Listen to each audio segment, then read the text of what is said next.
I don't have any criticism of like Jinxie or Queso or any of those people. I have nothing bad to say about them. I just think that they're like, dude, I don't know. I'm almost 30. I see him on TikTok and I'm like, yeah, I get this is for not for me necessarily. But I've also never sat down and watched either of them. I just get their clips. Check the subreddit for the wedding singer video. If you're lying, you're banned. Hold on, you're not gonna get away. Hold on. Yellow Snorkel, you're about to get banned if you're lying.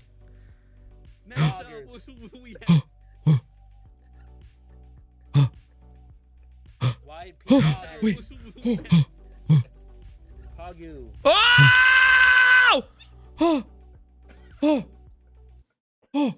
Weird chant. ¿Verdad? Sí, lo tienes. Es el 5 de agosto, dentro de una semana. Oye, alguien... Franker faces. Cerveza cristal. Faces. Cerveza cristal. What else? Look at how red my face. What else we got? On Twitch right quick. Okay. Why? Why do people happy? Why? XW. Why do people happy? XQCL. XW. Alright. The Acclaim promo now. You were backstage. Okay. They're just like, yo, it's not gonna be a triple. It's not gonna be a No, normal. dude, we're gonna do a fatal four-way poggers, bro. Thanks for the fucking bits. Damn it. Jump off the room. Well, they just lost Gunther, so I don't know how that is gonna survive. But what's it called? But the Third Reich faction. That's the Imperium's gonna turn to the Third Reich now. But We posted a picture on Twitter with Sean Dean. He's got his cast and it says justice on it.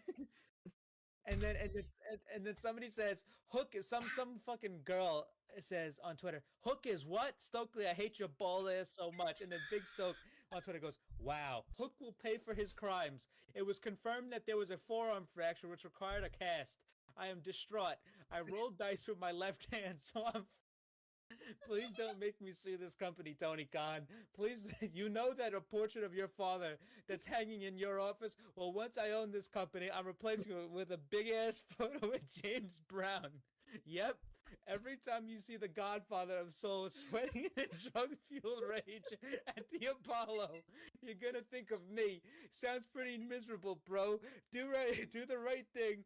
Punish this little bastard Hook and write me a fat check. By the way, here's a photo of me with my best friend Al Sharpton. It means absolutely nothing, by the way. Blushing. By the way, here's a photo of me with my best friend Al Sharpton. He tweeted, Hook is a piece of shit, and then somebody tweeted this. Blushing woman.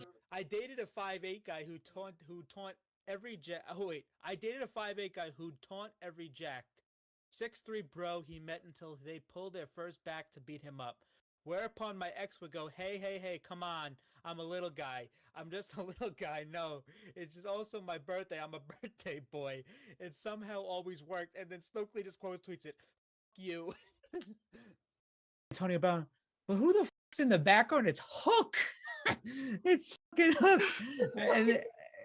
And then he's getting twerked on by some fucking broad.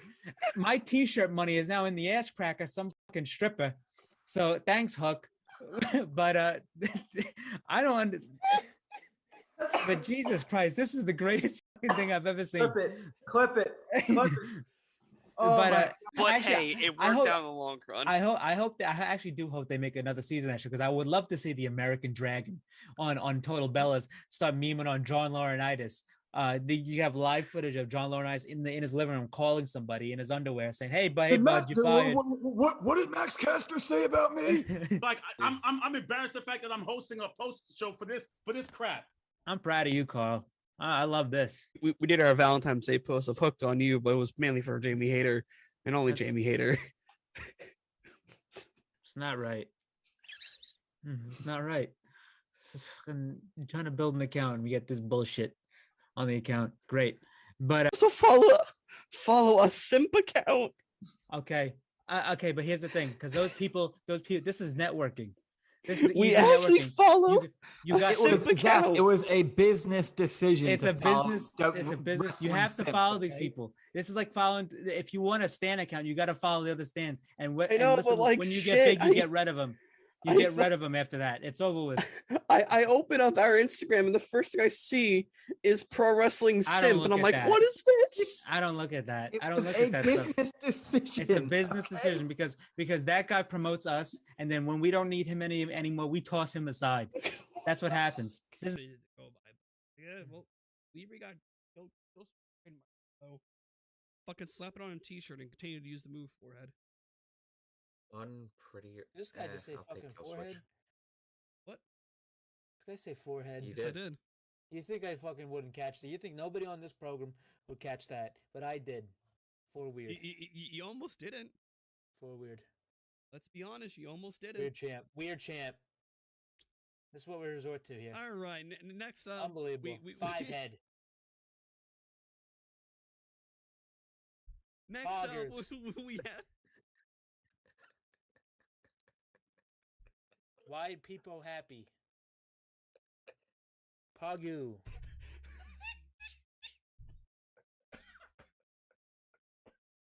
Weird champ. For weird. Forehead. Oh god. Franker faces. Oh. Wowie.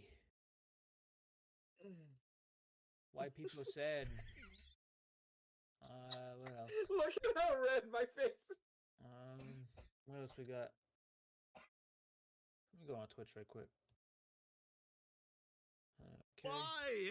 Why? Hey, why do people happy? Oh. Keck. Keck. Keck W, LOL W, Oh. XQCL. All right. The Acclaim promo now. We were backstage. Okay. They're just like, yo, Okay.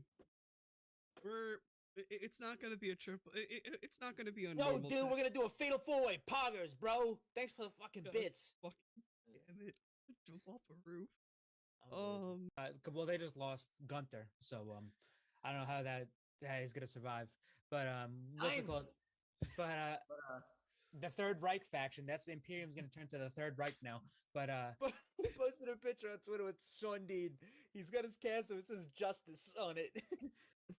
and then somebody says Hook is some fucking girl says on Twitter, Hook is what? Stokely, I hate your ball ass so much. And then Big Stoke on Twitter goes, wow, Hook will pay for his crimes. It was confirmed that there was a forearm fracture which required a cast. I am distraught. I rolled dice with my left hand, so I'm please don't make me sue this company, Tony Khan. Please, you know that a portrait of your father that's hanging in your office? Well, once I own this company, I'm replacing it with a big-ass photo of James Brown. Yep. Every time you see the Godfather of Soul sweating in drug-fueled rage at the Apollo, you're gonna think of me. Sounds pretty miserable, bro. Do the right thing. Punish this little bastard Hook and write me a fat check. By the way, here's a photo of me with my best friend Al Sharpton. It means absolutely nothing, by the way. Blushing face.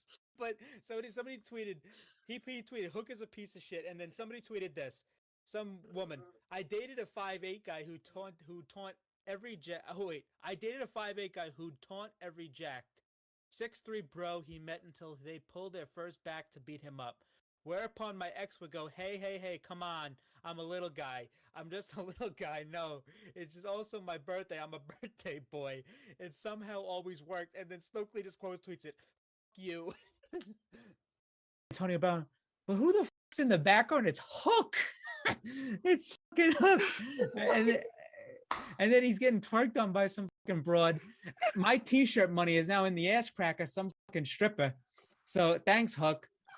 But I don't but Jesus Christ, this is the greatest fucking thing I've ever seen.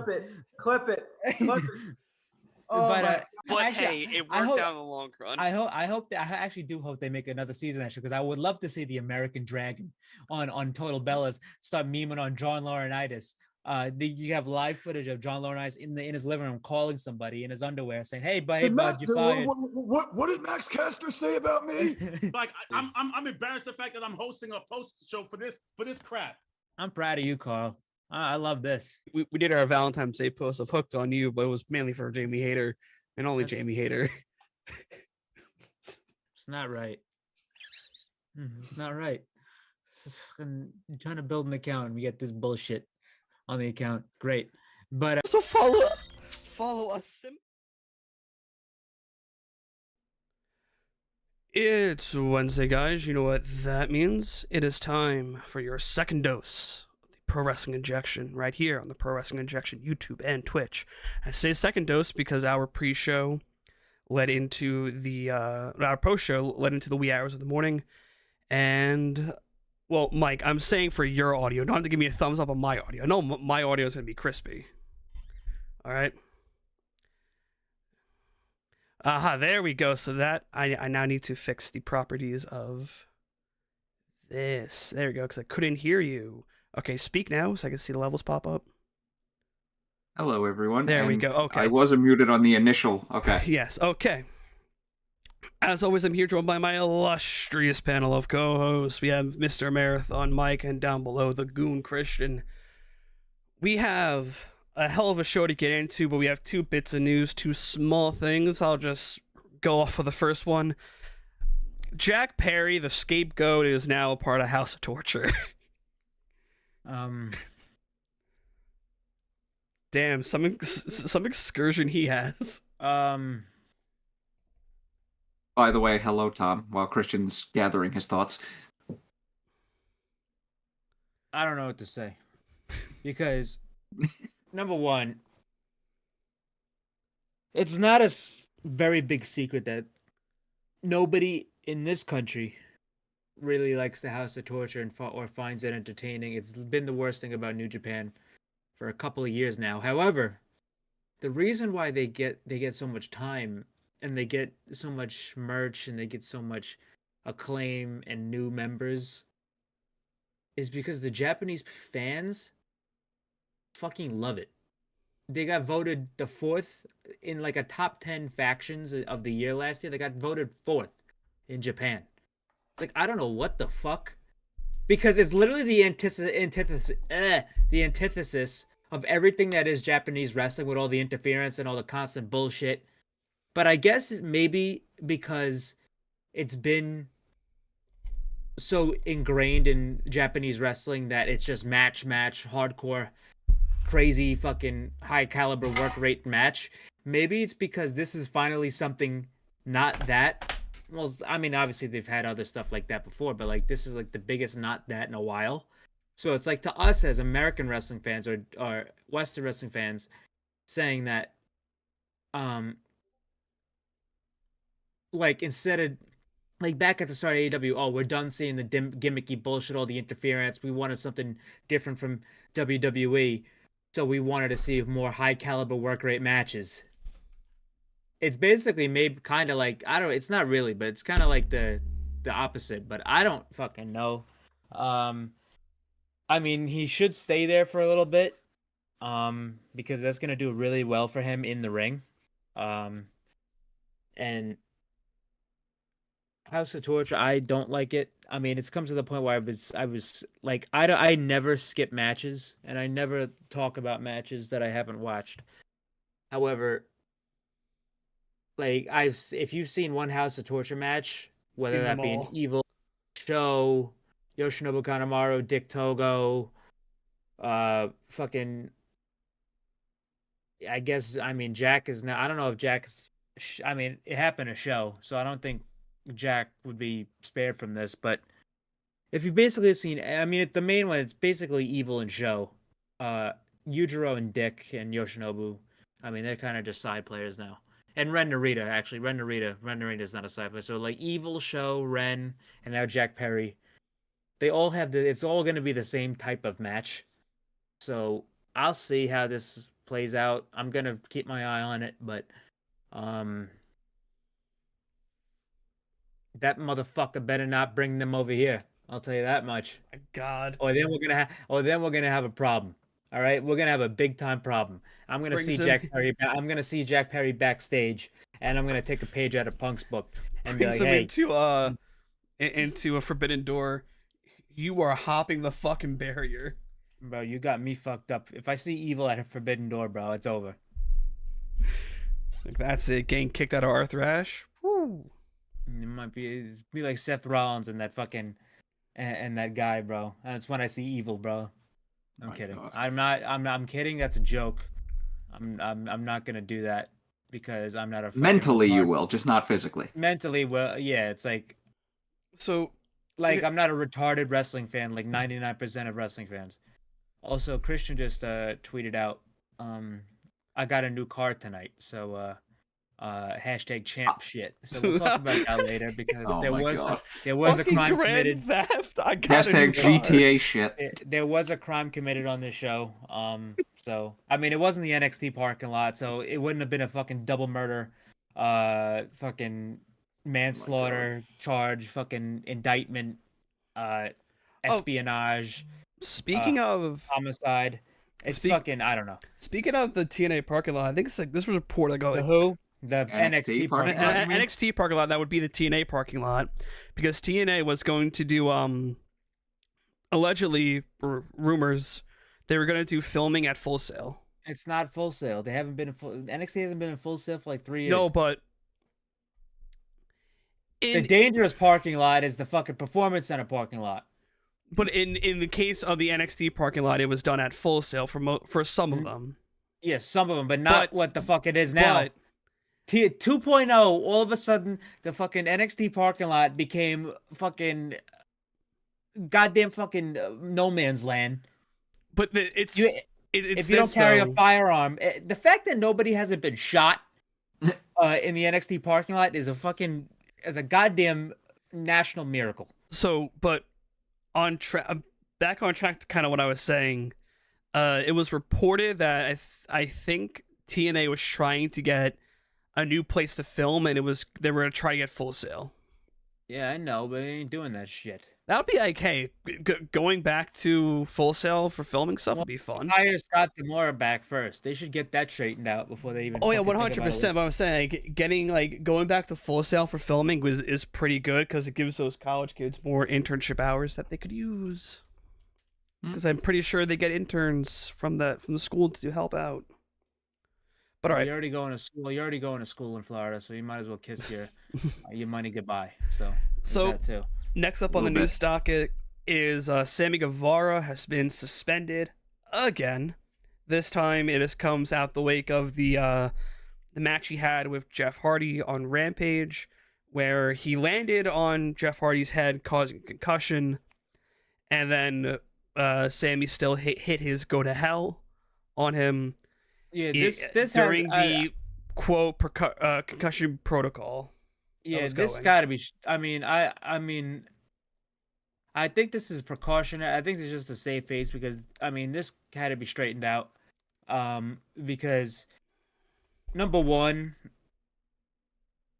it was really unlucky. It was a really unlucky spot. Mhm. I mean, Jeff got his knees up and then it swung Sammy's knees into. It was really just an unfortunate angle, and obviously everyone knew that. But where the concussion protocol comes into play is we don't know if the referee for the match is Paul Turner, and we don't know if he was communicated that Jeff was concussed or if he communicated to Sammy that he was. But if he didn't communicate to Sammy that he was, and Sammy still hit the finish, I don't really see why he should be. I'm still trying to watch that match back. I try to watch that specific spot and see if Paul Turner tells Sammy something. Well, you're not going to be able to see. Well, no, but sometimes you could tell indirectly when they but communicate. For that spot, because I already watched, he was picking him up. He would have had to step in. Because clearly after the spot, Paul Turner checked on him. And plus, wait, the thing about that match is for Rampage, that match was heavily edited.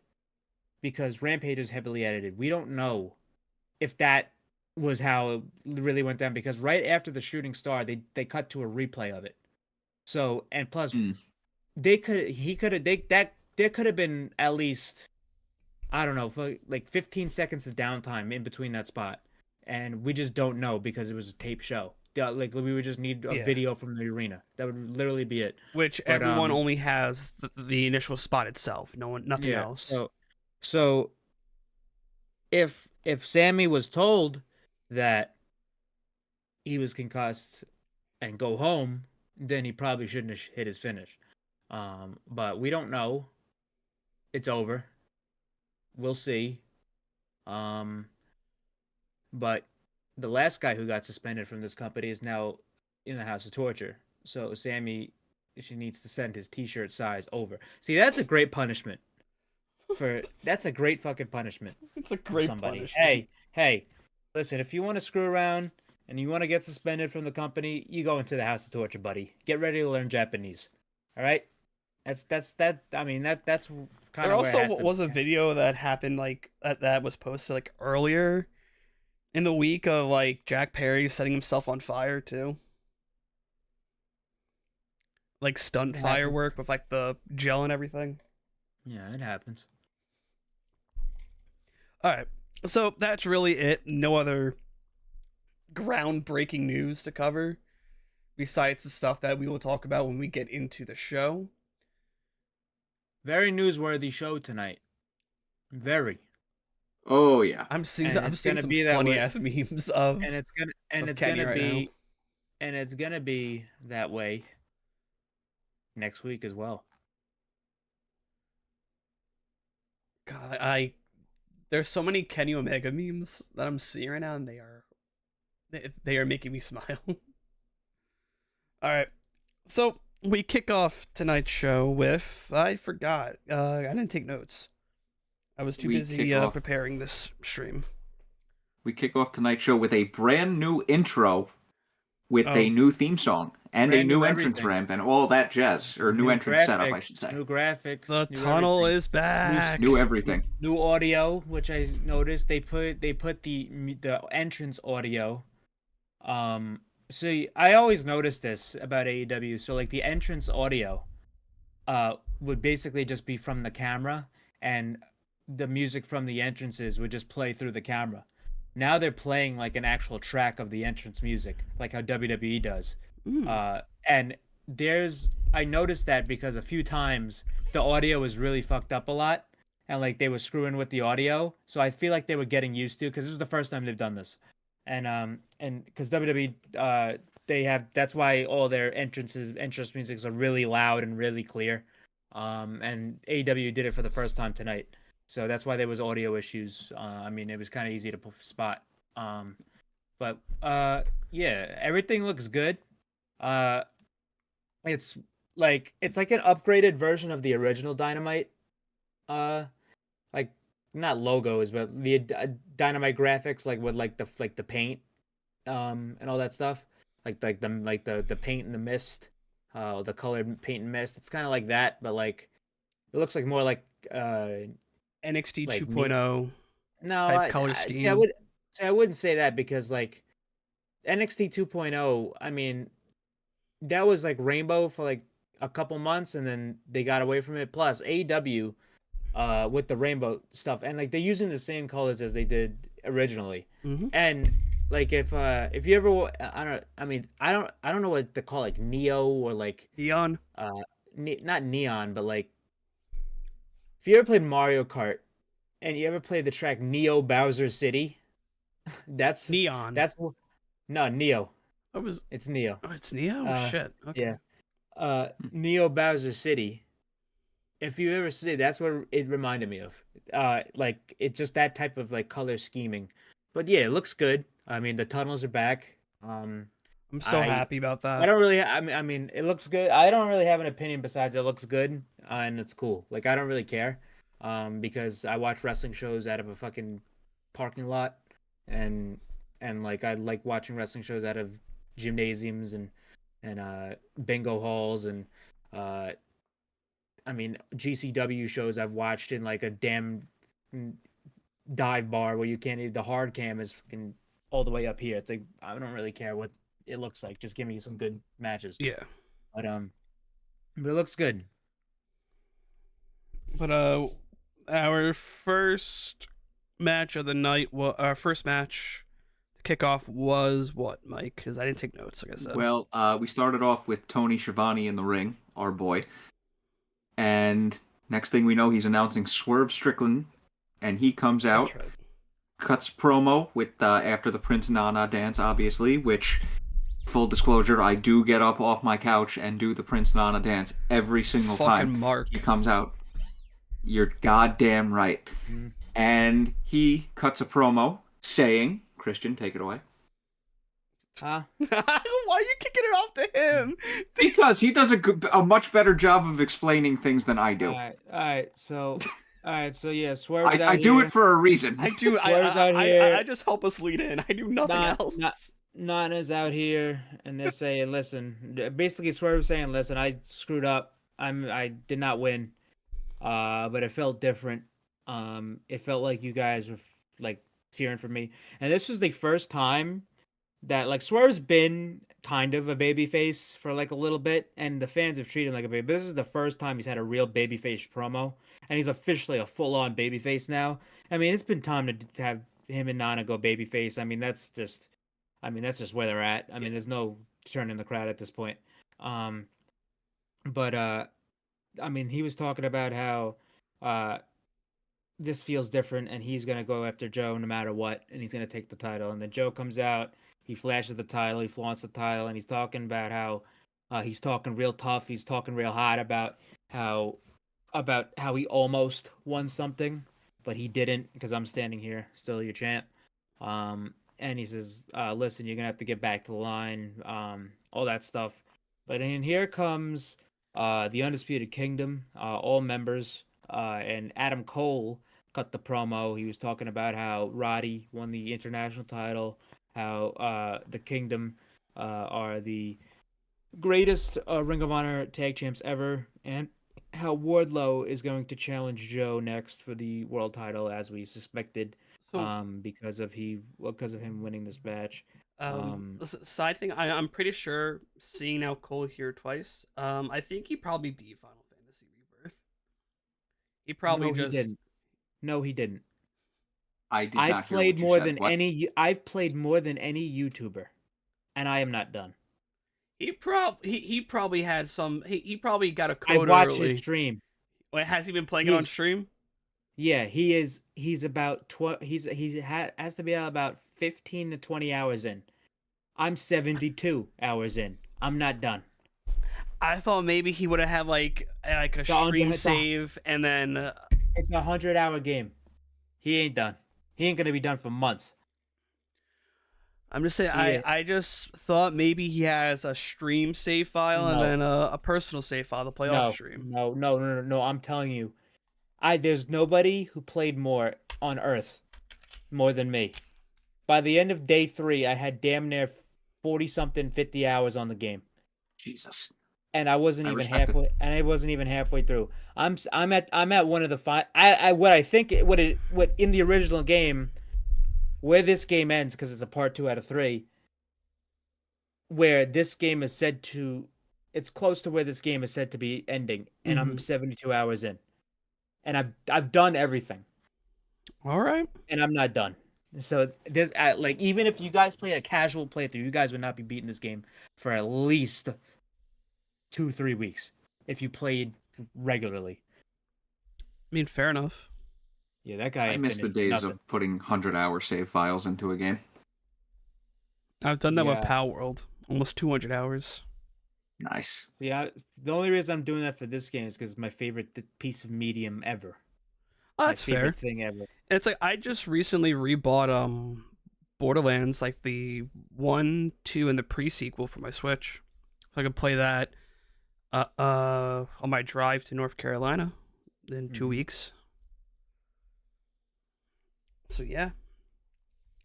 But anyway, Adam Cole, he's talking about how Wardlow is gonna take the title from Joe and then bring it right back to him. And then Adam is like, you know what? Next week we're gonna do Taven and Bennett versus you two.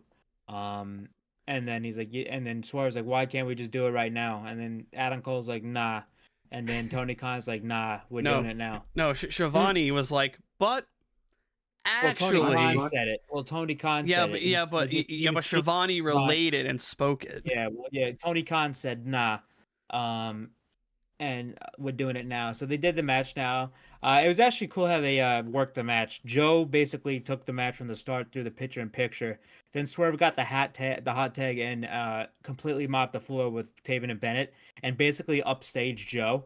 And Joe was looking at this guy. I thought Swerve got the it was the sneak tag when Joe had his back towards him. Well, it was. I mean, they did it masterfully. It was a sneak tag disguised as a hot tag. Because when Swerve got in, it was a hot tag. He started doing his comeback. He started running wild.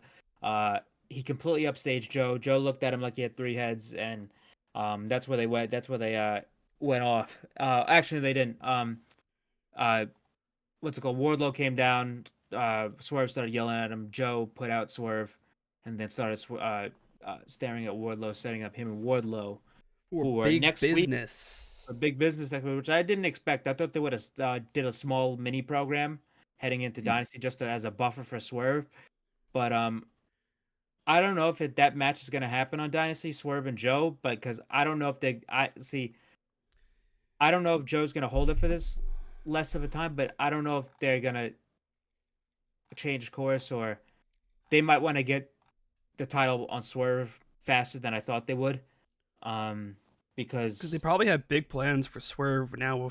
Because I think probably Joe and Swerve are going to go into what?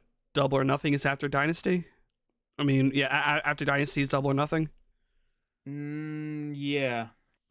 I think Forbidden Door's in June, and Double or Nothing's usually May, right? Yeah. I think we finish Joe and Swerve at Double or Nothing, I would assume. And then maybe Swerve wins it at Double or Nothing, then Swerve has it for the summer. And drops it to Ospreay at No, no. Drops it to maybe returning MJF. That's why I put the question mark. No. Swerve, when Swerve gets the title, Swerve should exit the year with it. I mean, that's why I was thinking later rather than sooner. True. Fair. And also, the main event of Wembley is going to be now, after what we saw tonight, at the end of the show tonight, what people were thinking of. I fully am in belief that Swerve and Ospreay is going to be the main event of Wembley, and Ospreay is going to lose. I don't know if Swerve's going to go heel again, because there's no chance in hell Ospreay's not the biggest baby face in the world in his home country. Well, to be honest, it's also like everyone loves Ospreay, even if he's a fucking heel. People are gonna boo him, but people love him. That's the thing as well. The way Ospreay's wrestling right now, there's no way he's going to be any type of heel anytime soon. The way he is working and the way he's being presented, he was going to be the top babyface in this company until Kenny comes back. But no, not even by year's end. I think Ospreay is going to be the top champion. Top babyface. He's going to end up being a champion next year.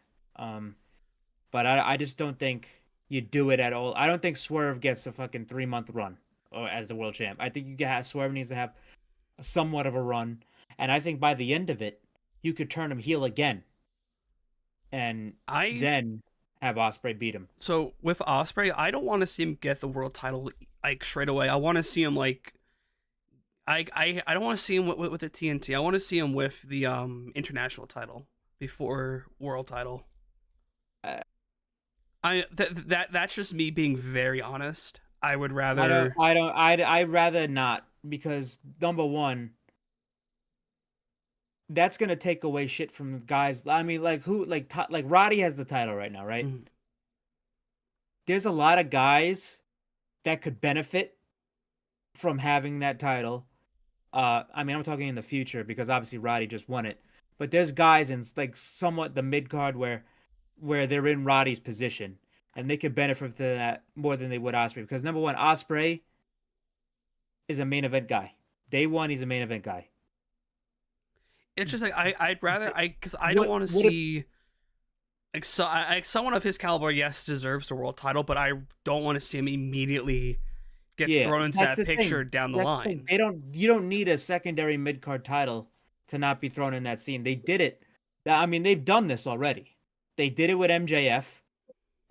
They did it to an extent. Well, yeah, kind of to an extent. They did it with Hangman a little bit. He never won another world title, but they waited for him. And it's kind of like how I think Moxley would be positioned. Moxley won the world title very, very quickly. And then now he won the international title. He's challenged for the TNT title. He's done mid-card stuff. Ospreay could easily win that title and then be like, hey, I want to win this title next. Oh, I want to do this. I want to do that. I want to do that. I mean, I just wouldn't have him down there, not because of the guys. I mean, he could work with anybody down there, but I think there's a lot of guys other than him that's going to use it because Ospreay's going to get over no matter what. It's just a personal thing. Because a lot of time we see the conversations of people getting title shots that just come in and stuff like that. That's just mainly where my argument is coming from.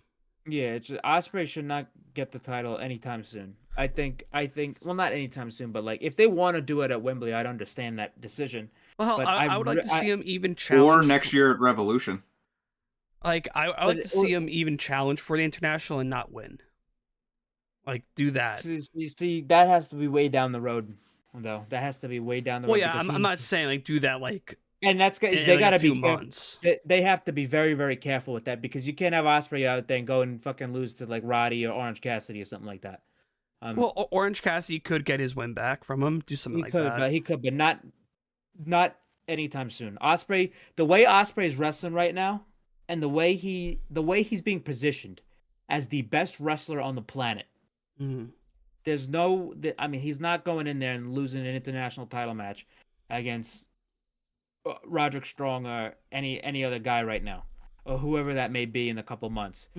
If a guy like Takeshita or not Swerve, but Takeshita or a former world champ like Mox or like Hangman or even like a Jay White or I mean you can go down the list.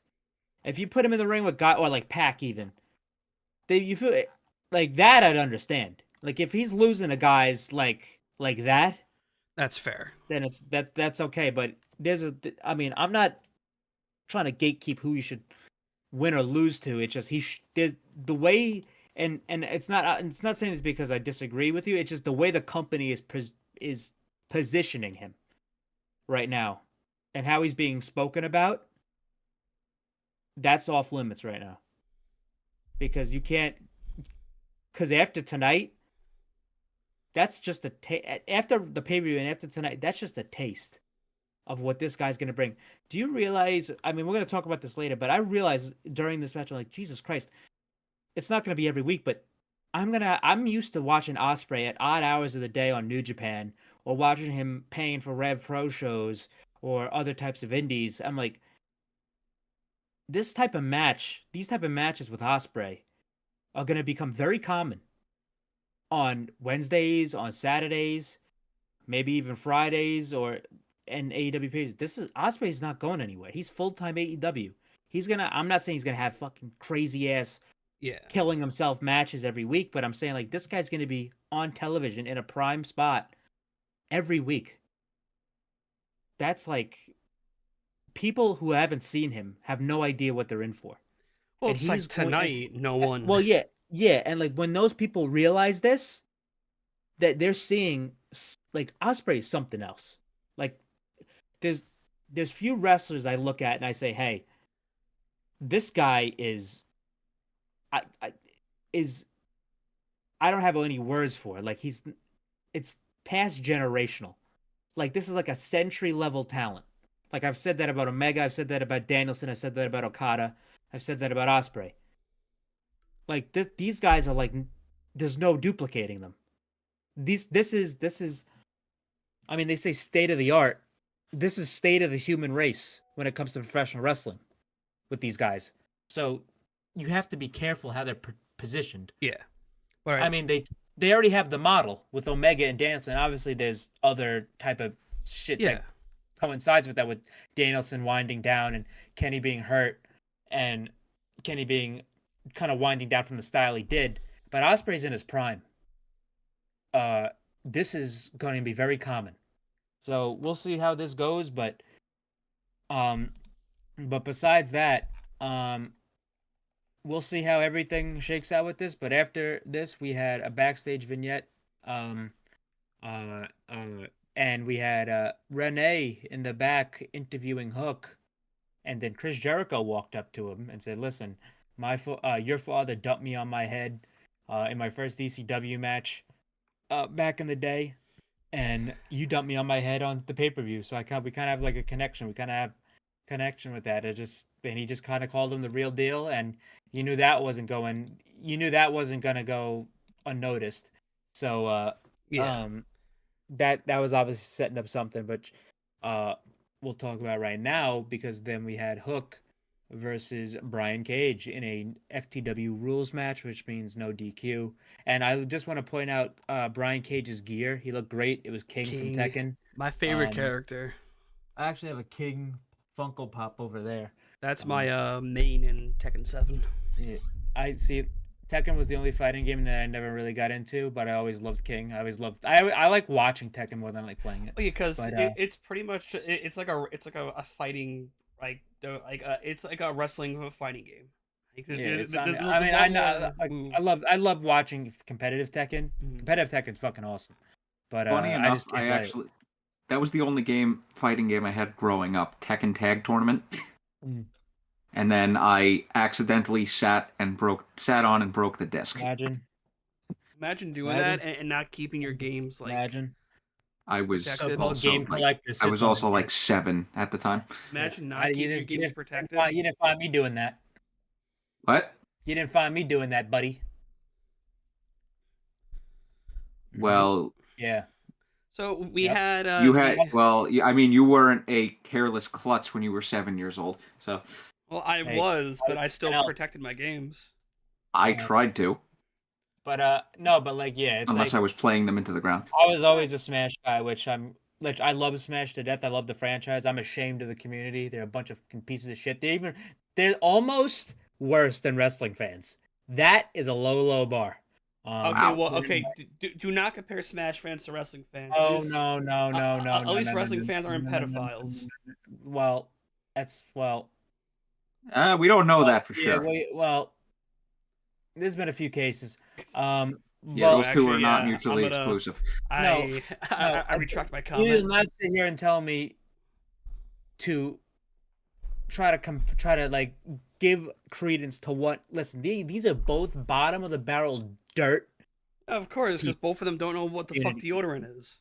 No, it's not even that. It's just these people have a mental problem, a lot of them, and and the sad thing about me is that I enjoy both of those mediums, but I just don't associate with those communities. Thank God I have the cognizance to do such a thing, because there's a lot of people who don't, and it's very sad. But anyway, this was a very good match. I really enjoyed it. I completely forgot Hook and Brian Cage. Like, Hook used to manage Brian Cage back in Daily's Place days in the pandemic. I completely forgot about that. Remember, Hook was freaking MJF's gum guy. I know. During that one entrance. There was a lot of. Half the time, he had who was on that in that cabinet? It was Lee Johnson, Hook, Julia Hart was in there, Griff Garrison for a little bit, before they gave him something to do. There was Sean Dean. Dean. No, I think it was just Lee Johnson, because I remember the black guy. Yeah, because he had one black guy. And he shoved Lee Johnson into the wall. Yeah. Mimic the Samoa Joe thing. Yeah. But anyway, this is very good. Hook ended up taking the victory. He had the red rum in, and he got dropped into tax, but he kept the red rum in, and put out Brian Cage I after think the that match. was Hook's first tack bump he ever took. Absolutely was. Yep.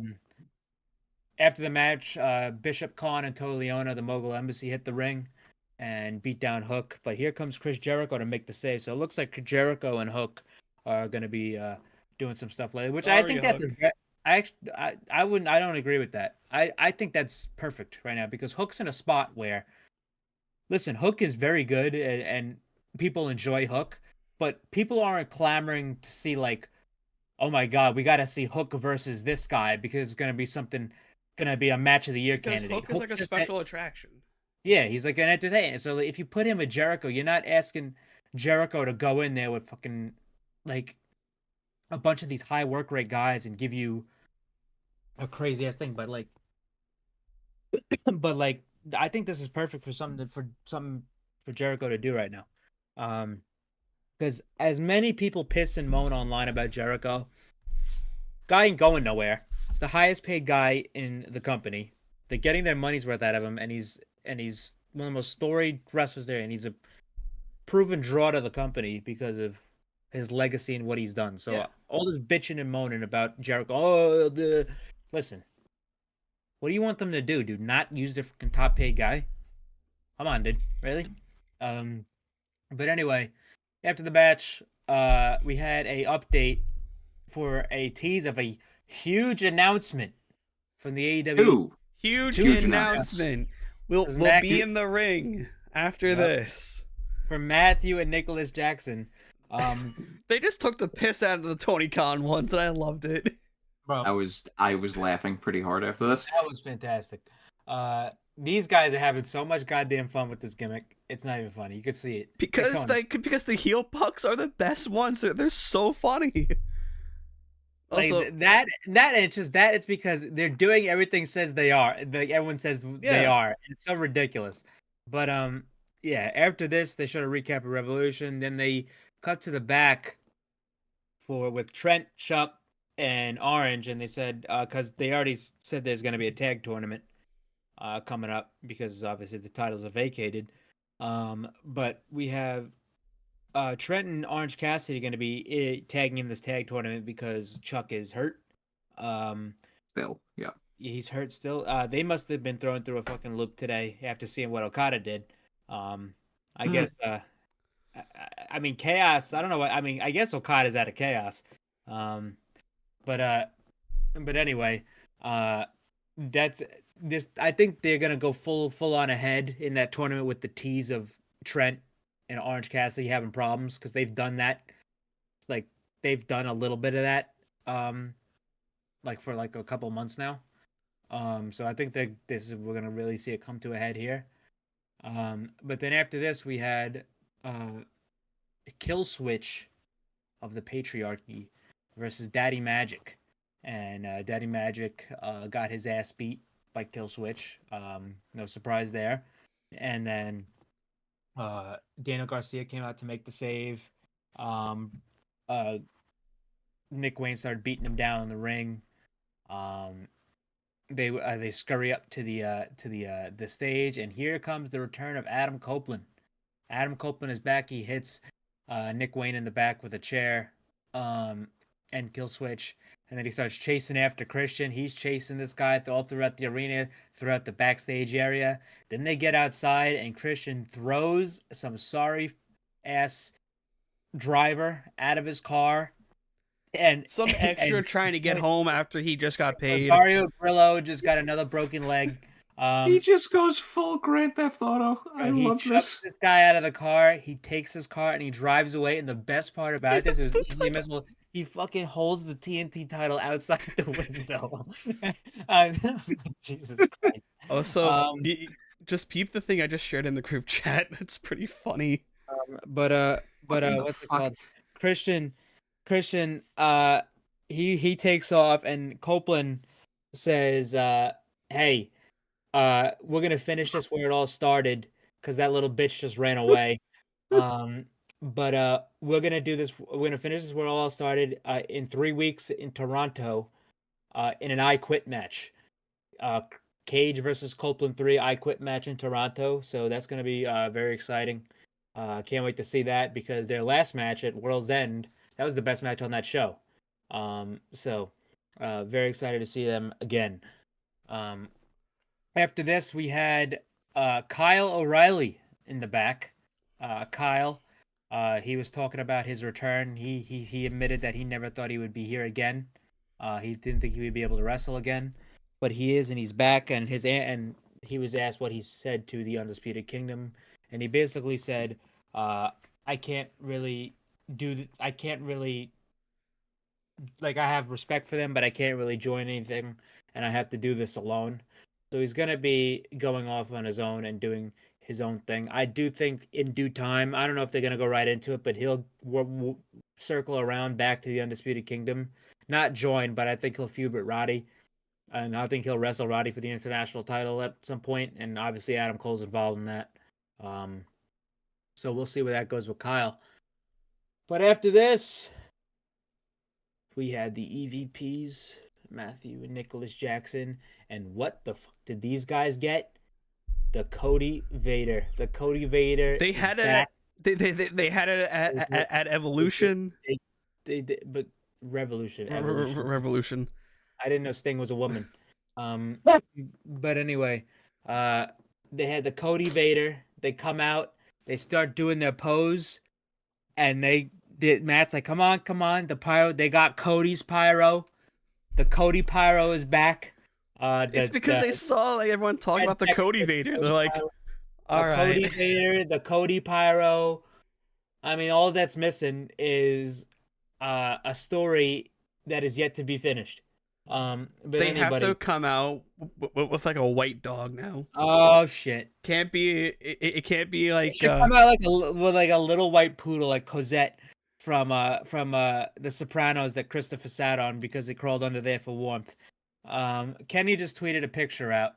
By the way, if you want to look at that, the guy was pulled off of Final Fantasy VII Rebirth to actually, it's not gonna work. You can look at it. Yeah, I got it. But anyway, I'm pulling it up right now. But yeah, he's Kenny. He just looked at his phone because he wasn't watching the show. Son of a bitch. He's currently in the Gold Saucer in Final Fantasy VII Rebirth, and he just checked his phone to see he was fired from the Elite, which we'll get to. But Kenny, that's good. But anyway, here come the EVPs with all this bullshit. They get in the ring, and Shivani needs to be investigated because this was a smart-ass remark for your bosses. I mean, this is disgusting workplace tactics here from Tony Schiavone here. He should be fined and suspended and sent to the house of torture. But anyway, Shivani's like, hey guys, how you feeling after you got your ass whooped by Sting? And they freak out on this guy. They send his ass back to the announce table. And then they say, listen, we got 2 huge announcements after we retired. 2-parter for the first one, but yeah, 2-parter. But first off, we have to suspend Hangman Adam Page for attacking an official indefinitely, which helps right off Hangman because Hangman wants to take time off. We have to he has to. They suspended him. He didn't say from the company. They have to suspend him from the Elite. So they're not suspending this guy from the company. They're suspending this guy from the group. So they chose their words carefully. This guy hasn't been associated with these guys for damn near months. But then they go, all right, number 2, we have to. Kenny Omega, you're a brother. We love you, but you're fired. You've no-showed numerous dates. You've missed numerous dates, and we can't have it anymore. You're fired for no good reason. No good reason. Might we add? Yeah. So this guy is at home playing Final Fantasy VII Rebirth with diverticulitis, and I mean this guy's missing shows. I mean he can't do it. I mean it's disgusting. The fact that Kenny Omega would no-show his own damn company is disgusting workplace practices. I can't even believe he would do such a thing. So Kenny Omega has been fired from the Elite, not the company, but he has been fired from the Elite. And Jesus Christ Almighty, I thought I'd never see the day.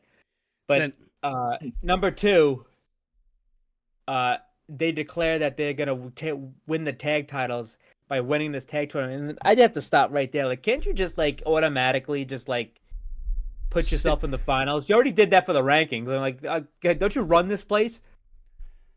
They can find a way to give themselves a first round bye. And then before we got to that second announcement, out comes Eddie Kingston to interrupt and be like, "Yeah, I'm out here in sweatpants at Tim's. Find me." Throws cash at them. That was great. Yeah, Eddie. He threw some money at him. Because I knew when Eddie came out, this is gonna be great. Because this is two complete walking gimmicks, and then you have the realest guy on the roster. And those two are gonna clash. It's gonna be hilarious.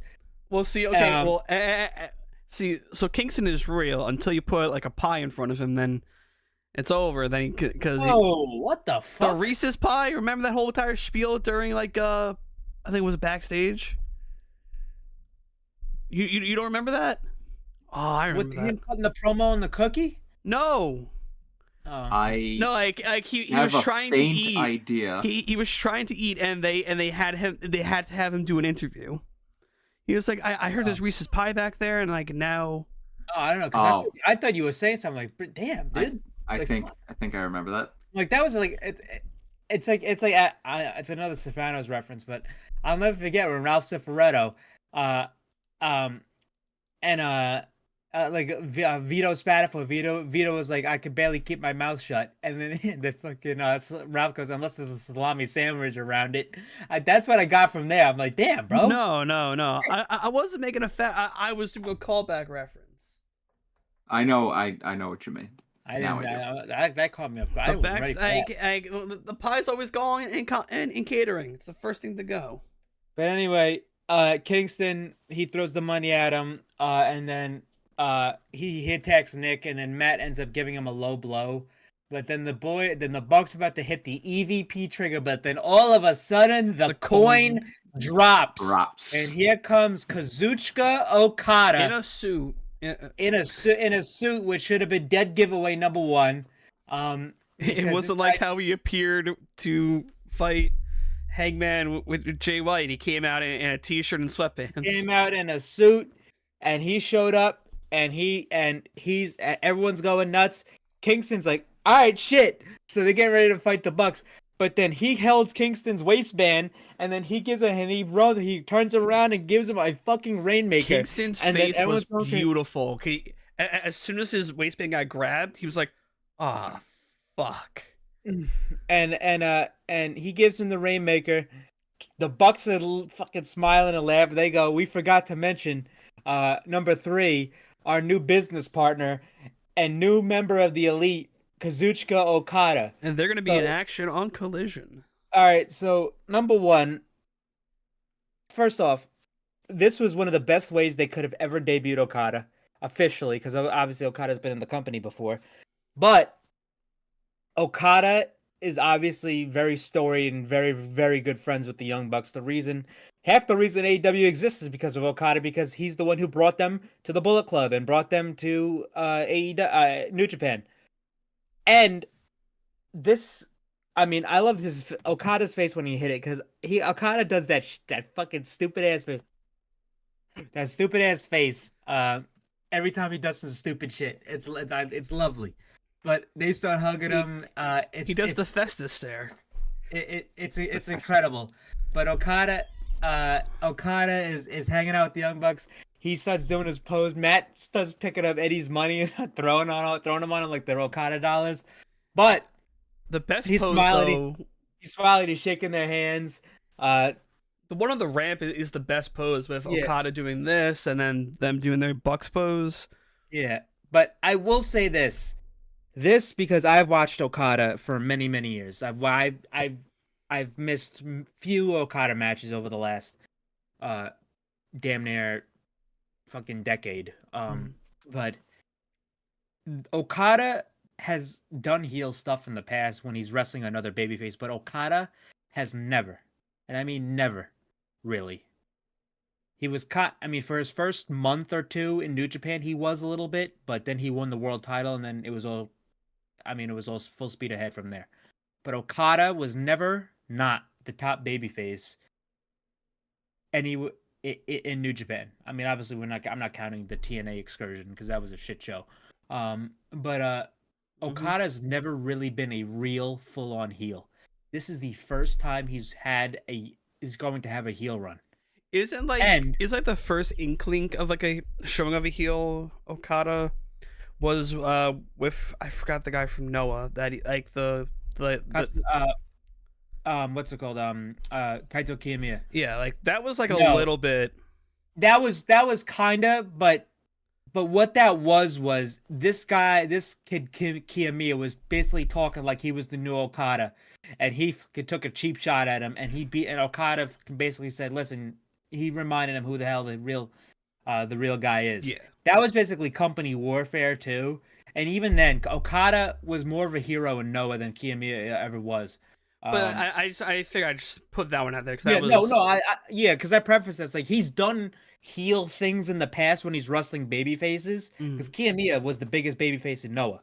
Yeah. So if he's wrestling another top baby, he's gonna do some heel stuff, but he's never going to be a full on heel. Okada, if this is the first time Okada's ever going to be a full heel. So, number one, Okada walks in the door in AEW and joins Matt and Nick Jackson, the Elite. Matthew and Nicholas Jackson. That's fine. He is doing a brand new character. He's doing he's never been a heel, so he's gonna have to wrestle differently. He's gonna have to wrestle a more heelish way. I don't think he's gonna like drastically change the style. I mean, he's not gonna be fucking going out there and fucking wailing people with goddamn trash can lids. But I'm down for that though. Yeah, but like he's gonna wrestle differently, and he's gonna act differently. He's gonna be an entirely new Okada, and that's very exciting to see. And that's just number one. Number two, they set up so much shit in this little small segment that it's not even funny. They gave him his first major opponent in Eddie Kingston, which he has tagged with before in New Japan Strong. They teased indirectly Kenny Omega versus Kazuchika Okada, the most legendary feud in the modern era of matches, the most important string of matches in pro wrestling history in the last decade. The reason why New Japan had its boom in 2017. The reason why AEW exists, that AEW wouldn't exist if that match never happened. They're teasing Kenny versus Okada number 5. They have Okada out here has a free. I mean, even like if they want to save Okada, because even how New Japan works, they have their big matches and then they do multi tags for basically the rest of the month. You have a full ready-made multi-tag with him and the Bucks. Great matches already because it's him and the Bucks. These are the best of the best. And you just added Okada to a roster that just got Will Ospreay, that has Jay White and Swerve and Omega and Danielson and the list Kota goes Ibushi on and everyone, on and on. This is nothing but a net positive for AEW. This is going to be extremely exciting. I'm very excited for this. This is my favorite thing on the show. Tied for my second favorite thing on the show. Tied for my favorite thing on the show. He has. I mean, this is gonna be crazy. I can't even predict what this guy's gonna. We're gonna about to see an entirely new Okada. Remember, the whole entire point of AEW 2024 was restore the feeling, and god damn it, are they restoring the feeling? It's like right now, like as much of a dark cloud 2023 was for AEW, and it was a massive dark cloud. Like, sun didn't shine until probably like the latter half of the year.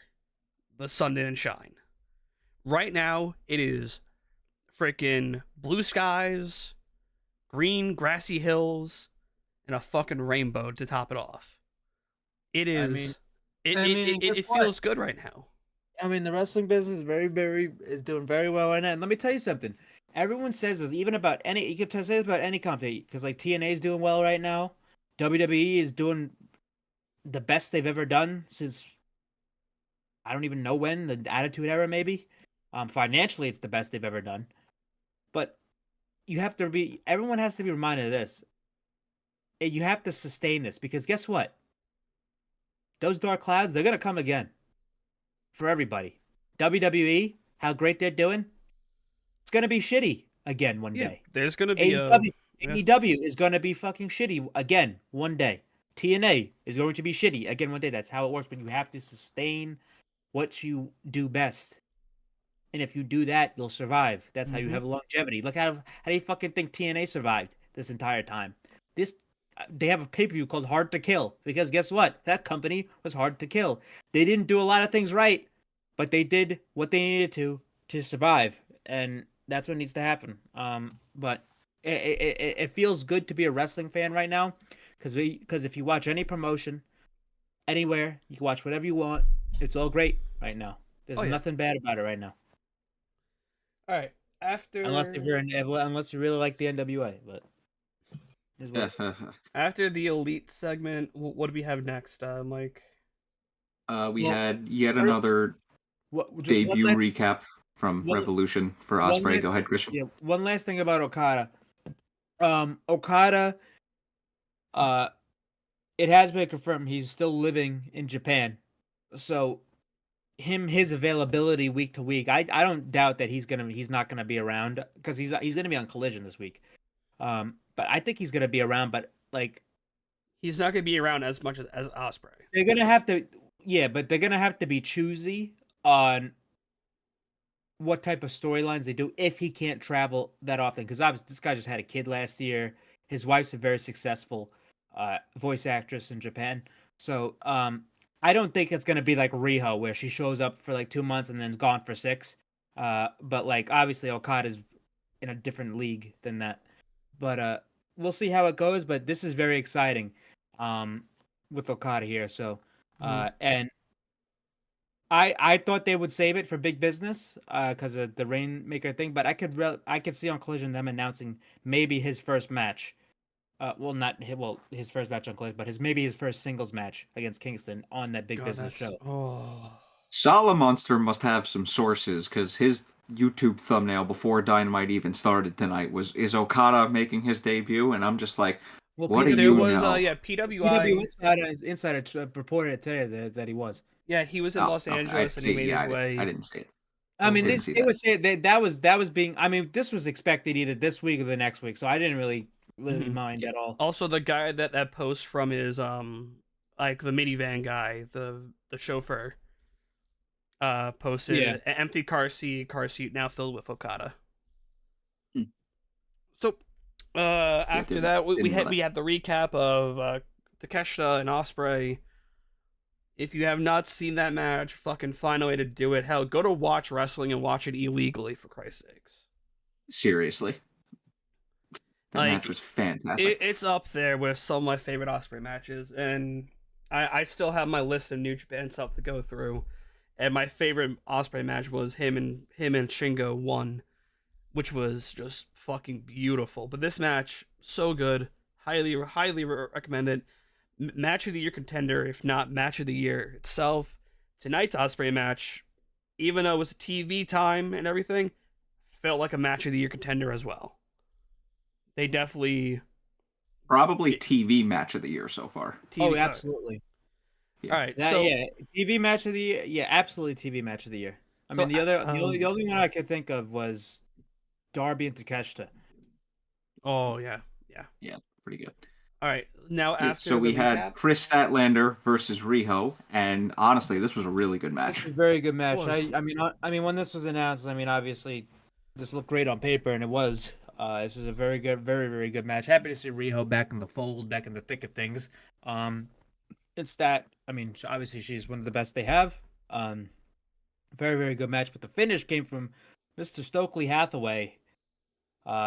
Drops a chain into the ring, and is imploring Kris Statlander to use it. He strategically draws the referee over so Stat could use it. Stat picks it up. She thinks about it, but she throws it away.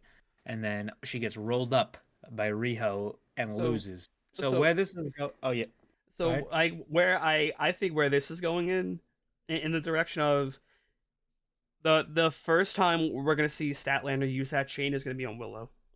That's gonna be the first time we're gonna see that chain used. Maybe, cause my interpretation If of it is not, that they swerve us and Willow turns on Statlander. no, and then- no. Do Hey, not do that.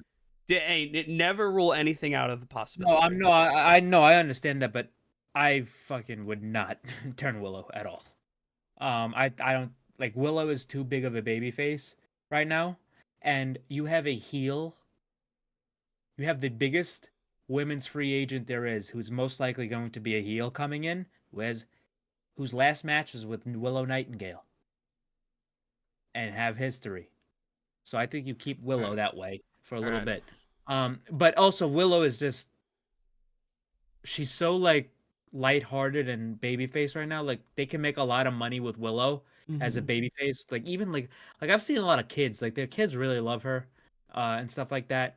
Like when I would like see like back in the Jurassic Express days, like a lot of kids would have Jurassic Express stuff, but like a lot of like young girls that I've seen, like at shows, they always have Willow stuff. So I know it's a small sample size, but I wouldn't turn Willow right now. I think Statlander, because Statlander's never been a heel.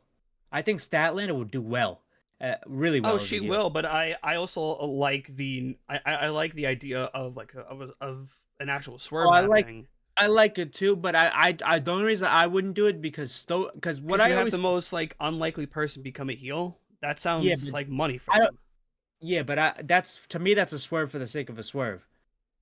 Like you know, like is it gonna be cool in the moment? Yeah, but is it gonna benefit you in the long run? I don't think it will. Probably not, But if you turn Statlander, which what I always perceive this as is that you know like with that trope that you see in TV shows and movies with the angel and the devil on your shoulder. Willow's the angel, Stokely's the devil. So I think Kris is gonna keep losing. She's gonna keep losing matches. And then she's gonna keep thinking about it more and more, if she should use the chain, and she's gonna eventually do it, and she's gonna deteriorate into a heel over the course of however long this takes. Willow's gonna get pissed at it, and they're gonna end up in a match. And as Zach said, she'll probably hit her with the chain, and then it'll fully be a Willow versus Statlander feud, and then you have Stokely on on Kris Statlander's side, but I don't think Julia is dropping the title to Willow not yet. because they said in the promo afterwards that Willow and Julia is gonna they're gonna have a match of big business next week, but I think I that thought it was RIHO. oh yeah RIHO yeah sorry yeah they have it's RIHO versus Willow next week, but then Willow is going to be challenging for Julia's TBS title. One thing, so you had mentioned that like Statlander really hasn't gone heel. I think the only small like notion of her trying to do heel stuff was after the alien gimmick. Was when she came back after the alien stuff. But she tried to do heel stuff. But it didn't work out. It wasn't even that even like it was heel stuff. She would just have more of an edge. Like this, she's going full heel. But like I could see a thing where they get into a multi-woman match and she cheats to win. She could. I mean, Kris has already been the TBS champion, but she could win it again. Unless they bring back the Casino Battle Royal for for like say Double or Nothing, have the final two be her and Willow, and then Statlander cheats to win at the end for that one. Yeah, but all roads leads to Willow and Statlander. Oh yeah. I could see Willow ending up with the TBS title out of all this, when all is said and done. But I think Kris Statlander and Stokely as a heel duo is pretty cool. And after that, I know it's gonna get. Obviously, we're not gonna have any perception or knowledge of what's gonna happen until next week when Mercedes shows up. But Kris Statlander, by the end of the year, should be challenging for the women's championship. Oh yes. a heel Kris Statlander. She should be done with the TBS title, so she should be in the conversation, whether that be whoever the champion is, whether that be Jamie Hayter or Tony or Mercedes or somebody else. Kris Statlander should be challenging for the women's championship. She's completely earned it. She's on that level. And Willow, I think, would have a great run as TBS champ. And then when Willow's done with the TBS champ, probably by that time, Mercedes is probably going to be the women's champion. They could do Mercedes and Willow again because they have history. But we'll see what happens. After this, they also had, just to keep this all in one thing, they had Julia say she wants a tune-up match on Rampage, basically, to remind people who the fuck she is. So that was that. And yeah. And then after this, we had Darby Allin in the ring with Tony Schiavone. Wait, hold on. Okay, so they had the Tony versus Deanna recap thing, and then we had Renee in the back with Tony and company. Yes, yeah. So she interviewed. I gotcha. Tricked you again. Yeah, she was standing behind Mariah. And they just cut a very basic one because they didn't really. I think the reason they cut really a basic promo tonight is because I don't think they're gonna have Tony and Mercedes go at it right away, but there's going to be a very, very large women's presence next week, obviously, because they're signing the biggest women's star on the open market and one of the biggest women's wrestlers that's ever lived. So there's going to be a lot more emphasis on the women and what the title scene is or whatever. We have no idea what Mercedes is going to be doing yet. We have literally zero clue. All we know is that eventually she's going to win the title, but we just don't know when that's going to be.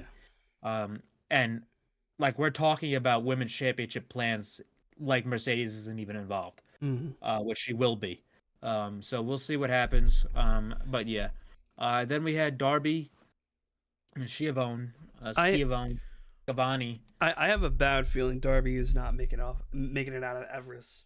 I have this bad feeling. And the thing is, too, we won't fucking know about it because a lot of those deaths up there don't get reported. Yeah, I know. You ever seen Green Boots? Anyone? Darby's gonna be gone. We're like, huh? So what happened? Did he? I think he'll be fine. He'll be fine. He will, trained for it.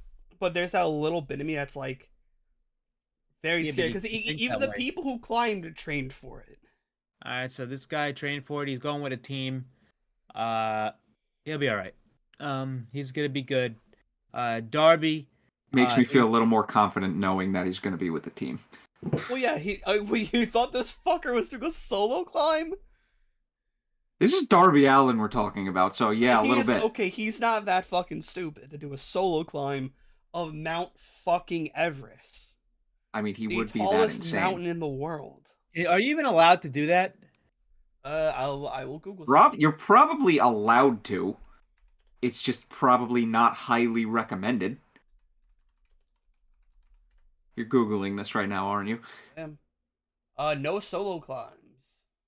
Okay. Climbers must be accompanied by a guide at all times.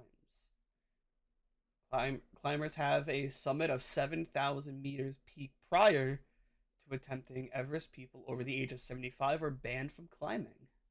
People who are blind are banned from climbing. All right. I just love how they have to put that in there. All right. But anyway, Darby gave a really impassioned promo. I didn't even realize till today. I'm like, oh shit, there's no more Sting and Darby matches. It's over. I didn't even realize that. I'm like, fuck, dude. And Sting's not gonna be like out there with him. And like, so yeah, we're gonna have to get used to this. Darby's gonna be on his own. But Darby, he's talking. He's cutting this very impassioned promo. He's crying, talking about how he gave Sting. He did right by Sting on the way out, and he says, "Listen, next week I have to wrestle Jay White at Big Business. I'm climbing, then I have to go leave for Mount Everest to climb Mount Everest. And listen, I might die up there. So if this is my last match, I'm gonna give everything I have." And then Jay White, he comes out because that's his opponent next week, and Jay cuts a very, very good promo on Darby. This is what I want to see. This is what they need to do. That's the one thing about Jay White. I mean, there's a lot of problems I've had with Jay White's booking, but this was one of the biggest problems, even from the start. Give the fucking guy a goddamn microphone. The guy is magic on the microphone. Magic. If you and actually better yet, have him and Darby have a 40-minute match next week, and then have Jay go right to the backstage, get him on a table, and have him cut a promo, because every Jay White promo the best Jay White promos I've ever seen, it's after he's wrestling Okada or Ibushi in a main event of a big-time New Japan show, and he's sitting at a table in the back, and screaming at the camera like a madman, saying everything, like speaking like he's a goddamn dictator. It's incredible. I don't know how. Side note: so I looked up how long it takes to climb Everest. It takes about 18 weeks. No, wait, no, it takes 18 9 weeks or days? It takes 9 weeks to climb, probably 9 weeks to go back down. So combined 18 weeks. So we do not hear from Darby in about 4 to 5 months. Then he's probably dead.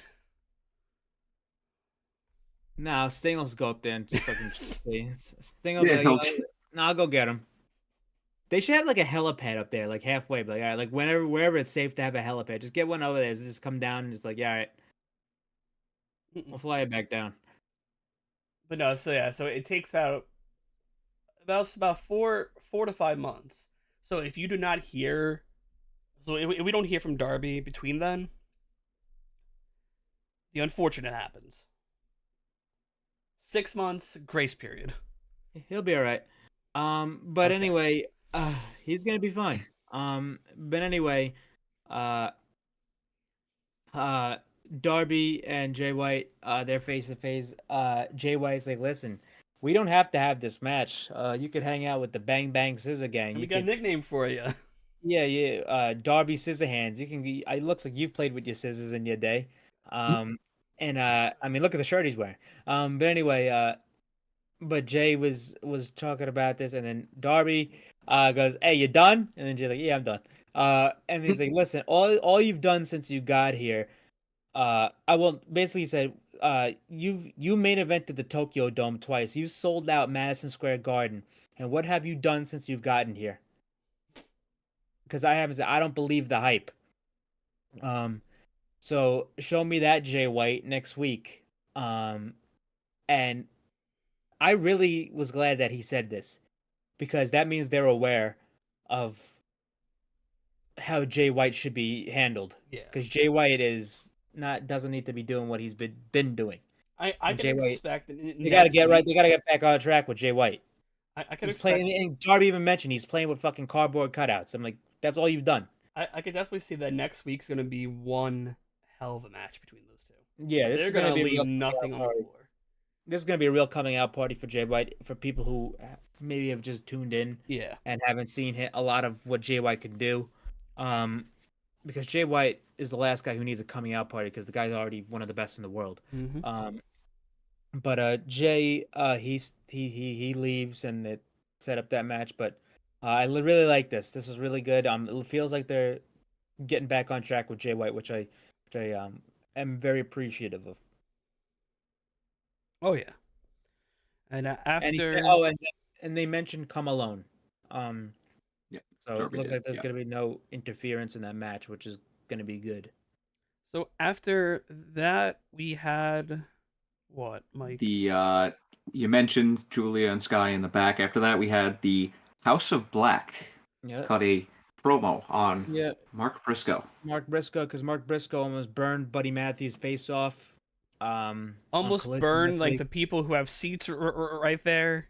Too. No, I gotta admit that I found that from those thoroughly flames are fucking intense. It was that. I mean, they would. It's fine. I mean, listen, just for the record, guys. Just for the record, on how bad those get. Go ahead. Yeah. Okay. So like what? So we've all sat pretty much almost in the same sections, stuff like that, and sometimes like even during like with Grand Slam, me and Mike were up in a little bit of the rafter area. That shit's hot. We can feel those flames. I can feel it, but Yeah, but look how many years Kane. No, see, look but how many years imagine Kane being was like, without a lawsuit.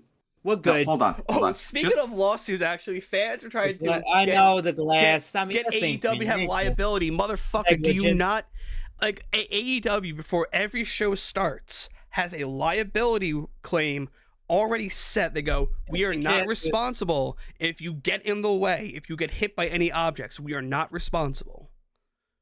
WWE does the same fucking thing too. Yeah, that shit ain't going nowhere. Anyway, just for the record, for how hot those flames can get, the three of us obviously have experienced them at live events at both UBS and Arthur Ashe. And they're pretty warm. Just to say this, I was at WrestleMania 29, which I regret going to, for obvious reasons. You had the best Taker match. I was almost all the way on the other side of the stadium from where the stage was, and I felt those flames more than the ones at UBS. Yeah, but not imagine being like 3 feet away from them. I would not have wanted to be, because I probably would have got a first-degree burn. You'll be all right. But no, yeah. So. Oh no, I am all right. But yeah, it's like those things were fucking hot. And I was a couple 100 feet away from them. So Mark tried to set Buddy on fire. Pretty funny, if you see the clip on Twitter. That was pretty funny. And now tonight, is it Collision or Rampage? Collision. Okay, so it's not being taped right now. So the House of Black, they were cutting a promo, and I like the little line by Julia at the end. Yeah, she did the line from the Johnny Cash song. Yes. But after this, we had Mark Briscoe in the back saying, he's like, not Lexi, fucking Renee. These House of Black. It'd be funny if you said Lexi just to fuck up the names. Lexi. It's like Kevin Owens back in the day, where he called every Mike. Mark. Yeah, he's like every single guy was Mike. But anyway, Jay Lethal comes up to him and says, "Hey, listen, let's go beat these guys' ass." Like, listen, he's like, "You better not bring Jeff Jarrett." He's like, "Listen, we kind of need him. It makes sense." A low down dirty bastard. And then he's like, "Hey, you might be right." So it's gonna be Jeff Jarrett, Mark Briscoe, and Jay Lethal versus the House of Black on Collision. I think it's already began. It's already been happening for a while, but I think this even helps Jay Lethal get away from Jeff Jarrett and all them. I think they're gonna lose, obviously, and Mark and Jay Lethal might end up. I think they might end up in the tag tournament too as well. Yeah, I don't know about that. Yeah, I don't. Well, I will say because it's starting on Rampage. Like, we don't even have a bracket yet, so maybe I just don't know. Even though this makes no sense to have it end this way, but I would have loved to see a repeat of the first tag tournament ever in AEW. Have Private Party versus the Bucks. But yeah. I don't think that's gonna happen. Where we're in a different position. We're in a different fucking spot. And Private Party joined. This isn't the fucking AEW where the Bucks wanted to lose every match and put everybody over. I'm like, no, these are the fucking EVPs, and they have Okada with them. They're not losing a Private Party with cheesecake. And then I remembered that Private Party is now teaming with Jeff Jarrett and company. Well, no, not anymore. That was just for the pay-per-view. That was just for the pay-per-view. That was just a mosh pot so they could get enough people for the Bang Bang Scissors game to wrestle. Okay, I was about to say, I thought that was like a permanent thing. I was about to be like, oh, fuck. One of the more underrated spots was the strut with all seven of them. That was pretty funny. That was amazing to do that. That was great. I could listen to Mark Briscoe cut a promo all day. Could listen and watch him cut a promo all day. Yeah, he's one of the best. It's like him and Kingston. It's like him, Kingston, Tony, Jay White. These guys are like I'm glued to the TV watching them speak. It's just because every word out of their mouth is funny. And it's not funny, but like it's like golden. Like Mark Briscoe, it's like this guy could just read a fucking book. And he's like, this guy could just literally read a book and I'd be interested. He could read a goddamn he could fucking read Vince McMahon's grand jury indictment and I'd be into it. He still had he shit on this woman's head. I'm like, no. I'm like, bro, that would be fucking sick. He still had one of the best AEWs. Oh Guy yeah. 50 on Cock Lesnar. Come on, man. And then he made the face of. I know. I still have the video on my computer. Oh, so good. But anyway, after this, we had the rundown of Rampage. So we have on Rampage we have Orange Cassidy and Trent versus the Butcher and Kip Sabian. We have Julia Hart versus Robin Renegade. We have A 3-way tag match featuring Private Party, Top Flight, and Bounty Hunter Brian Keith and Commander, as well as Orange Cassidy and Trent Beretta versus Kip Sabian and the Butcher. I said that. I'm sorry. I said that already. Damn Excuse it. me. What I meant to say Son of a was bee. Action Andretti versus Penta El Cerro Miedo. Damn right. Actually, But that anyway, should be a pretty good match. on Did you Collision. mention the TBS title match? He did. Yes. On Collision, we got what we mentioned in the House of Black versus Jarrett, Lethal, and Briscoe, and we have the debut of the Elite, the new Elite with Okada.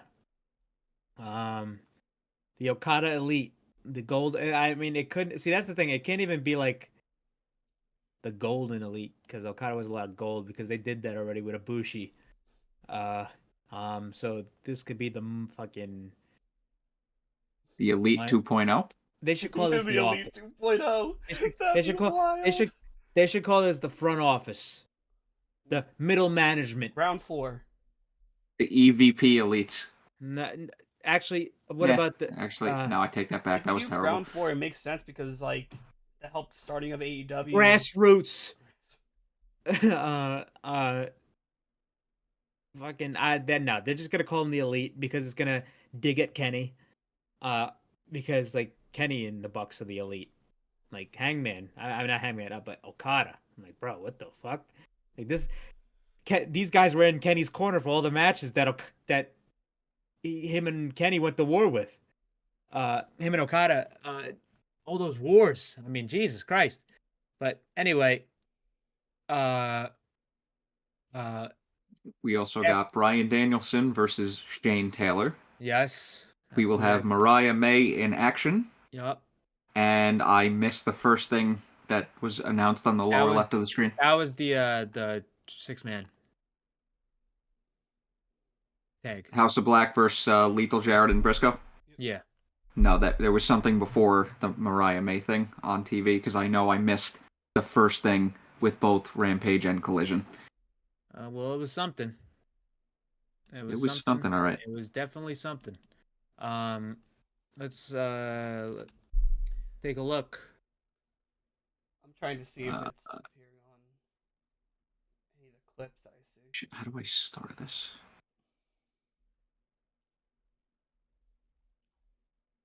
What we Yeah, got? I got nothing. You guys got anything?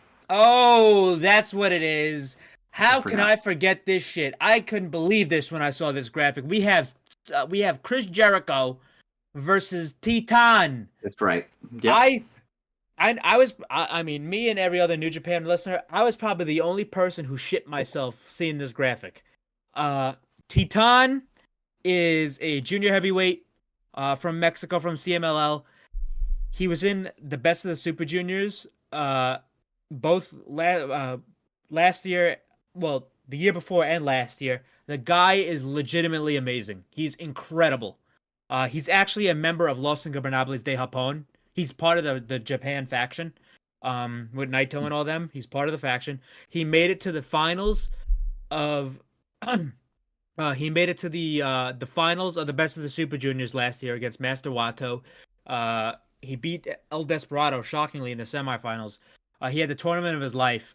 But that guy is fucking incredible in the ring.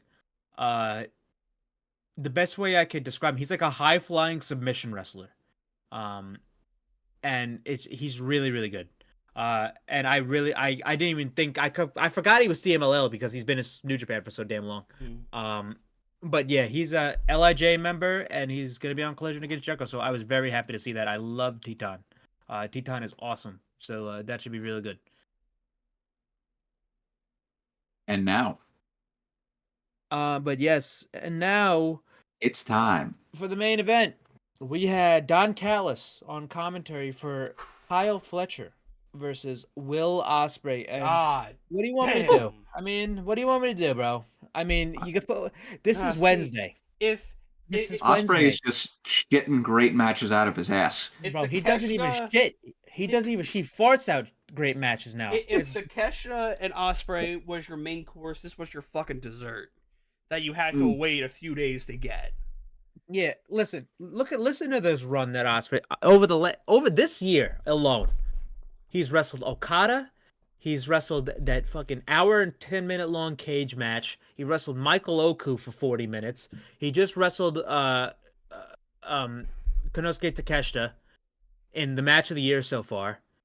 He wrestled Moxley and David Finlay at the Tokyo Dome in a great match. And now he just wrestled Kyle Fletcher in the best TV match all year, in one of the best Dynamite matches ever. This match was fucking incredible. It was hard hitting. Obviously, Kyle and Ospreay obviously have history. Aussie Open, United Empire. If people didn't know, they mentioned it on commentary, but during the pandemic, Mark Davis and Kyle Fletcher lived at Will Ospreay's house because the Australia Indies were completely shut down and they had no work. So he let them stay at his house for the length of the pandemic, and that's really where they made a name for themselves on the British Indies. And when he eventually brought them into the United Empire and into New Japan, and which led them here.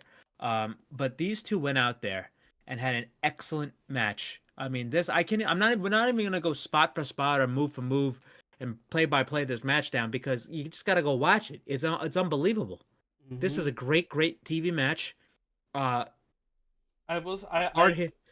It's like the introduction to Ospreay is like if people have not seen this guy, it's like you're watching this guy and you're watching like, bro, who the fuck is he? It's like this guy's wrestling like a possessed specimen.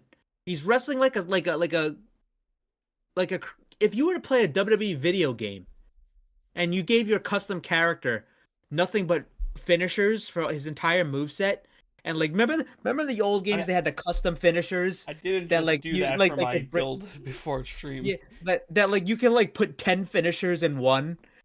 Like that's just how Ospreay's wrestling, and he's doing it well. He's not like finisher spamming. He has psychology.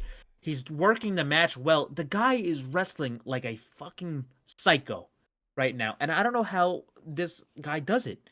It's like I watch some of these wrestlers who are like hitting these guys and like, oh, that's a hard hit, or like they're softly hitting. Ospreay's smashing these guys in the fucking skull, and they're not lying there dead. And I'm like, he makes everybody he's in the ring with better.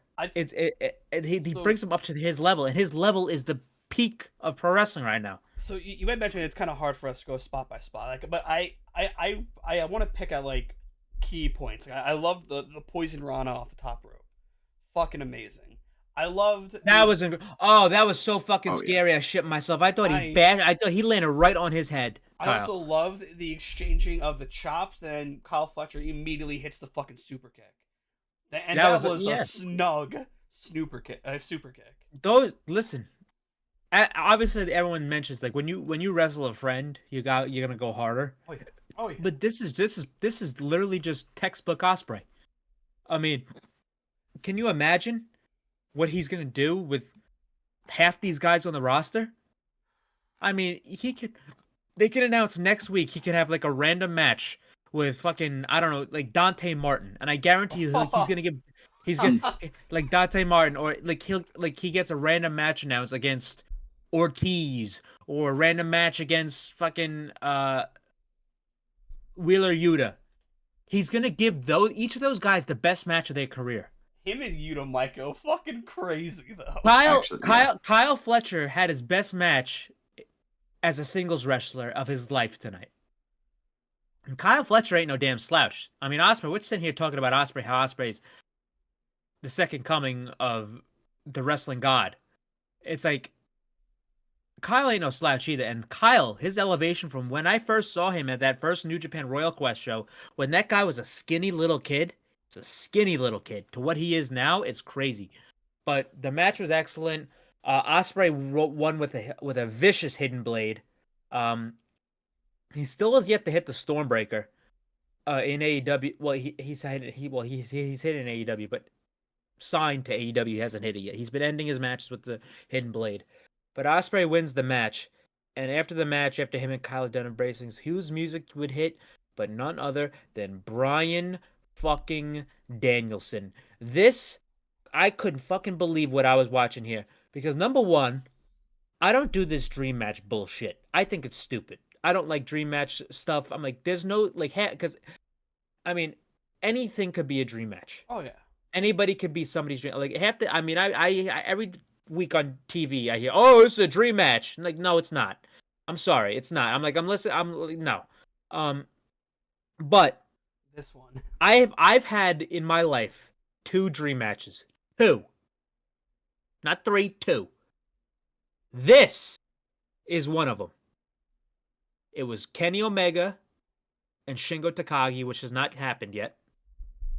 And it's Will Ospreay and Bryan Danielson. And this fucking guy walks out and they go off the air with Ospreay and Bryan Danielson staring at each other. Are you fucking kidding me? After Would you guys like to see my reaction? Sure. What? Did you send to your friend? I literally went like this. Was just watching it and all of a sudden just went. Yeah. That was literally. I was talking to my mom. I didn't even hear Brian's music hit. I looked at the screen and I saw his graphics. I'm like, get the fuck out of here. Now my reaction is in the chat. It's Tony Khan smoking the cigar. No, we are back. I'll say this though about this match though. This feels like what CM Punk and MJF was. How we thought, okay, it's gonna be a couple months where they finally get to that feud, but they said, nah, fuck it, let's just do it now. That's what it felt like because it was so soon. This feels like Ospreay's in the door officially for 2 days, really, two shows. And this guy's already having a fucking face-off of Bryan Danielson, and they're gonna do Bryan Danielson versus Will Ospreay at the next pay-per-view. Are you fucking crazy? I think this also is gonna be another good promo feud too between the two of them. Because that's the thing. Will Ospreay is very underrated on promos. And the funny thing is, he's gonna have to tone himself down because he fucking curses so much in his damn promos. In New Japan, he's cursing these guys out as funny as hell. See, okay, he can, because he's British, he can easily use like the British slangs for cursing. Like bloody means fucking. It's I mean, now it's like if you want a good example on how good Will Ospreay is with promos, just look at the press conference between him and Kenny Omega for Wrestle Kingdom 17. The one he had with Moxley and Finlay was great too. Well, and I'm talking about as like he's only able to have someone just sit there and take it, not just pipe in. Oh no, that's what happened. That's how New Japan press conferences works. Right. Even his G1 press conferences, usually it's one person speaking, everyone else listens. It's not really like a battle. Like even the team one that he had with the United Emperors, the War Dogs for the cage match was great. But they went off the show teasing Danielson versus Ospreay, and I'm gonna tell you right now. When that match happens, that's going to be a moment in time. That match is going to feed families for years. That's good. I like how, at that point, because it's probably happening at Dynasty, we're going to be 4 months in the 2024, and Will Ospreay has had 2 match of the years. 2. 4. Well, singles, like, if you count singles competition, then. All right, then 3. Fair. That Michael Oku match might damn near is as good as the Takeshita match. I have heard extremely good things. I did not see the Michael Oku match. Watch it. It's extremely good. Very, very good. And Michael Oku, I mean, he gave the keys to the kingdom. Well, Ospreay gave the keys to the kingdom to Oku to basically run the British Indies after he left. Tony Khan was at that show. I'm gonna tell you right now. God. I'm gonna tell you right now. Michael Oku is not gonna be on the Indies much longer. In the Indies for long. If I was him, I'd stay there for the next 3 years because the guy's still very young. I'd stay. I'd do what Ospreay did. Go to New Japan. Go to do the best of the Super Juniors. He's the British heavyweight champion. Go do all this shit. Do that. Not saying do everything that Ospreay, just do everything first because you're gonna become a bigger star, like how Ospreay did. Then come over. But anyway, tonight's Dynamite. Tonight's Dynamite was the best in a very, very long time. I would say, if anything, have him work a deal for a tier 0 contract with Tony Khan and No, then nope. do No. Do not. Stay the fuck away. Do not even sniff it. All right. Because what did guys like Ospreay and Omega do? They built themselves up brick by brick by brick in New Japan and all over the indies. And then obviously there was different circumstances with Omega, but then they showed up. Because Oku, if somebody sees Oku if they do a match on Dynamite with Oku, which I would love to see, obviously, because if they announce, I'm obviously gonna enjoy it. But if they announce a match with Oku, what's gonna happen? What if they say if Tony book somebody, or say God forbid he did Ospreay and Oku on Dynamite? What's gonna happen? What's gonna happen on Twitter? # sign Michael Oku. No. Let him run the indies. He got the keys from the best wrestler in the world right now. So the only reason why I say tier 0 is because as much as other companies are doing good, and I'm mainly talking about WWE in this aspect, I'd rather have him have a soft lockdown and then rather than him be a free agent, get picked up by WWE and they I'm gonna tell you right now. do barely anything with him. I'm gonna tell you right now. I think he's gonna stay there as a personal choice. I'm just saying though, based on what he said. But yeah, but that's the thing too. He's a guy that I don't think WWE would go after at this point in time. Yes, it's Triple H. Yes, it's Triple H.